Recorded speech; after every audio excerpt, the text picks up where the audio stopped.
নমস্কার বন্ধুরা, আজ করব একেবারে মহারাষ্ট্রের খাঁটি স্বাদের একটি স্পেশাল রেসিপি, চিকেন কোলাপুরি। ঘরেই সহজে তৈরি করা যায় এই ডিশ।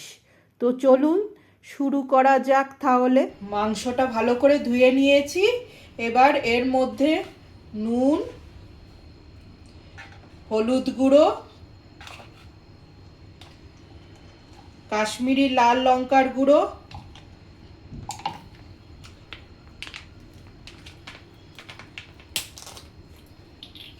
জিঞ্জার গার্লিক পেস্ট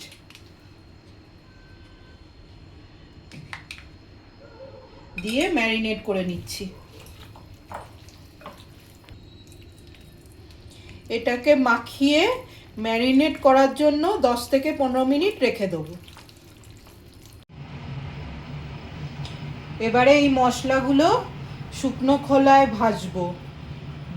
গোটা জিরে নিয়েছি, গোটা গোলমরিচ, মেথি, পোস্ত, তিল, সাদা তিল, দারচিনি, এলাচ, লবঙ্গ, শুকনো লঙ্কা, গোটা ধনে। এবার সব এর মধ্যে দিয়ে দিচ্ছি।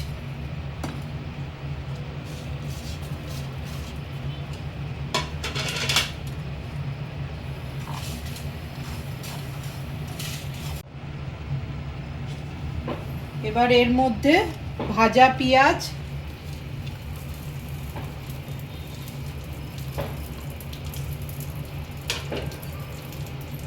আর নারকোল কুচোনো,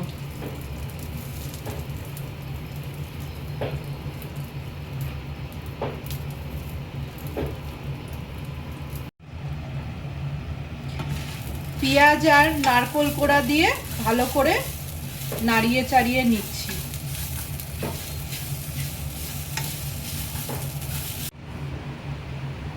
কড়াইতে তেল গরম করে নিয়েছি। এবার এর মধ্যে নুন, হলুদ গুঁড়ো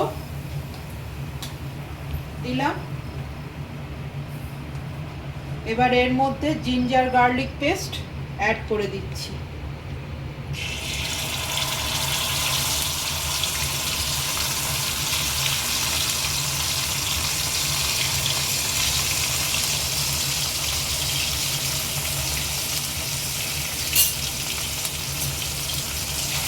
দিয়ে একটু নাড়িয়ে নিচ্ছি ভালো করে।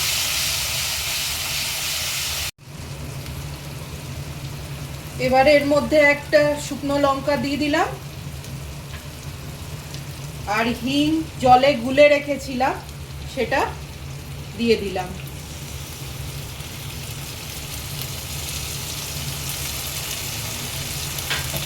দিয়ে আবার নাড়িয়ে চাড়িয়ে নিচ্ছি। এবার যেটা ড্রাই রোস্ট করেছিলাম সেটা মিক্সির কন্টেনারে দিয়ে পিষে নিচ্ছি।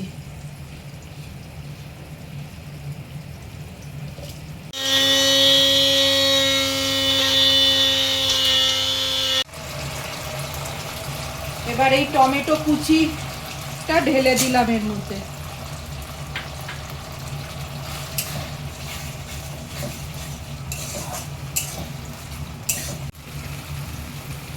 এবার যে মাংসটা ম্যারিনেট করেছিলাম এটা এবার এর মধ্যে ঢেলে দিলাম।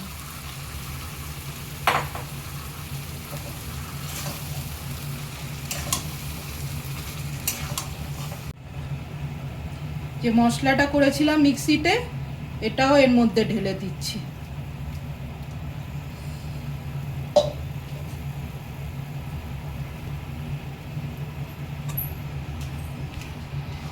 এবার নাড়িয়ে চাড়িয়ে ভালো করে কষিয়ে নিচ্ছি।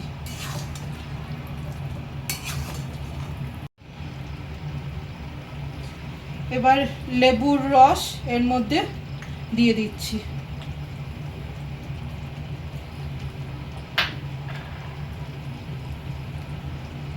আর ধনে পাতা দিয়ে দিলাম।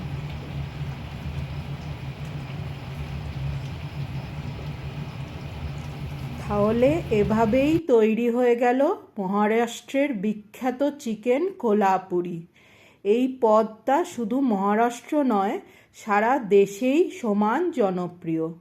গরম গরম ভাত, বাটার নান বা রুটি যেটার সঙ্গেই দিন, এক্কেবারে জমে যাবে। তাহলে আবার দেখা হবে একদম নতুন আর একটা দারুণ রেসিপি নিয়ে।